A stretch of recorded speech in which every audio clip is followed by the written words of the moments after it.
For my new subscribers, body language is the whole body. When analyzing and coming to a conclusion, you should see multiple tells to verify your conclusion. I don't always point out every movement. It's just habit for me at this point. But I am making a conscious effort to point them out. The eyes don't always say deception. A visual thinker, an emotional thinker, and a memory-based thinker can look like a deceiver when compared to each other, when they are not. The eyes are a good tool for seeing which area of the brain is being accessed. There is very good research on the brain for function and mapping.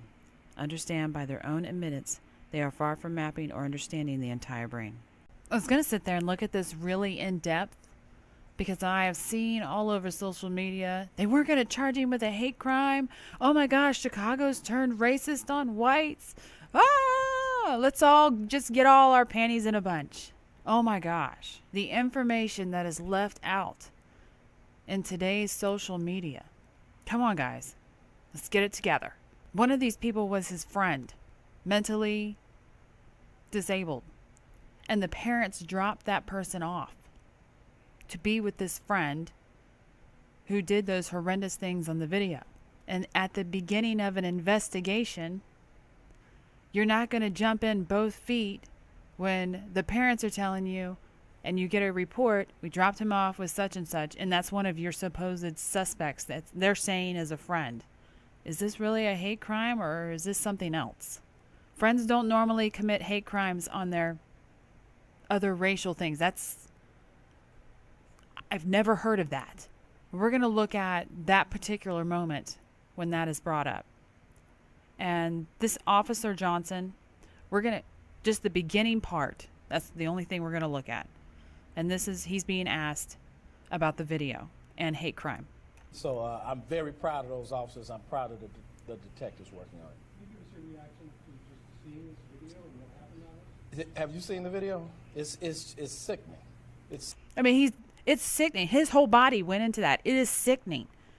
Sickening. You know, it makes you wonder what would make individuals treat somebody like that. You know, so I've been a cop for 28 years, and I've seen things that you shouldn't see in a lifetime, but it still amazes me how you still see things that you just shouldn't. So I'm not going to say it shocked me, but it was sickening. And he went into that memory as he was doing it, and his body went into it. It is sickening. He finds this act that happened extremely sickening. His whole body agrees with that. Now the question on the hate crime for the detective who is still investigating it. I know we said we heard a lot of things said in the video directed towards white people, directed towards Donald Trump. Do you guys what's the reason for this? Have you especially been able to point anything?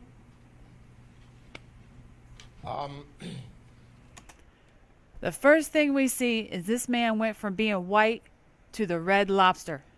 You know, although they are adults, they're 18. Kids make stupid decisions. I shouldn't call them kids. They're legally adults, but they're young adults. And I want you to notice, too, as he's talking about this, how much his body is not moving. And at this point, there's nothing that he's being deceptive about. So when we look at his body not moving and we see he's got one arm extended but pulled in close, and he's got the other one pretty close to his body. He's not open, is what we're getting at. His body is not really open. He's closed in. He's not ready to make a statement on this. And it should not have come out of his mouth, if anything. If anything that he should have learned from this moment, because it's not like hate crimes are actually coming out all the time and being prosecuted. One. And it's not like reporters before Trump's election were actually being asked to ask these questions. So you have a police department that's been doing it the Obama way, and I shouldn't say department. It should be departments. And that has never come up when you talk about blacks or any other culture abusing. It's very rare for American culture to actually start prosecuting for hate crimes. Black on white and white on black. What he should have said is, we're not ready to make that determination. Let us get through this investigation. He doesn't say that. He sticks his foot in his mouth. they make stupid decisions. That certainly will be part of whether or not a hate crime is, if we seek a hate crime, to determine whether or not this is sincere or just stupid ranting and raving. I mean, he says it, but he said too much. He gave the media just enough, especially the people that are just doing clickbait, to attack. Oh, they're not going to do a hate crime. They're not going to do a hate crime. They're right in the beginning of an investigation where one of the perpetrators is friends with the victim. He obviously isn't ready to talk about it. And they're answering questions at a press conference, and he's closed off, deer in headlights moment, looking like the lobster. Whether or not a hate crime is, if we seek a hate crime, to determine whether or not this is sincere or just stupid ranting and raving. And that's him and his investigation mindset. He's being honest when in the situation we're at in today, it's not about, I shouldn't say don't be dishonest, but he should have kept it much simpler for the simpler minds to digest. You know, although they are adults, they're 18. Look how old this man is.